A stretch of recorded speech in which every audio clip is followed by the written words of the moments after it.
Getting over my anxiety about telling people I was unemployed, and not by my own choice, was one of the hardest things I've had to do. I didn't want to admit to my friends that I had failed. That's how I saw it. I failed. It's not really, something you want to shout from the rooftops. I learned that you have to change your perspective. It's not about personal failure. It's about building relationships. Survey after survey shows that at least 60% of all job openings are filled through networking. Some statistics even say that between 80 and 95% of all jobs are never publicly posted. You have to be connected, or get connected. Networking is great, and by the way, just from a definition standpoint, networking is a vehicle. It's something that will take you where you want to go, and it's a vehicle that connects people with people that share ideas, information, and their resources. So if you want to go, and by the way, networking is not something you do sometimes in some places. It's something you get to do all the time and everywhere. It's not a place you go to, it's a place you're coming from. So the fact is what do people want when they network? They want the joy of interaction. So if you're going to go out and you're going to get connected to people, then you've got to make it fun and interesting and exciting. You've got to show commitment and reliability.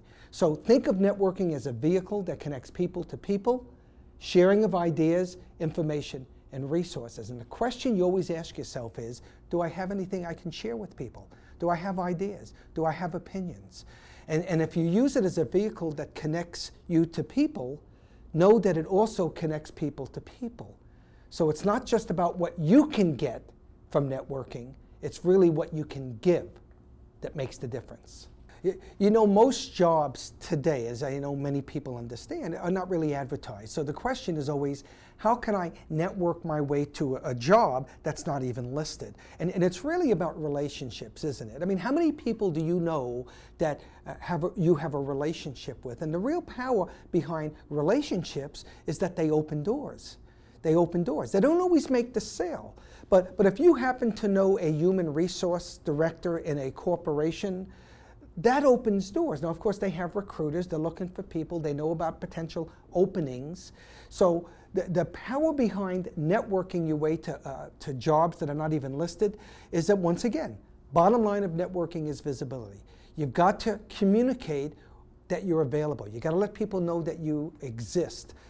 You do that in the form of a resume, don't we? But the fact is what we've got to do is all we have to do is just let people know what we're doing, call people on a day-to-day basis, and it's about the relationships. And it's not about having the fear that if I'm going to call a friend of mine, that in fact they're not going to have an interest in wanting to help me, when in fact most people, if you have a relationship with them, would love to help you.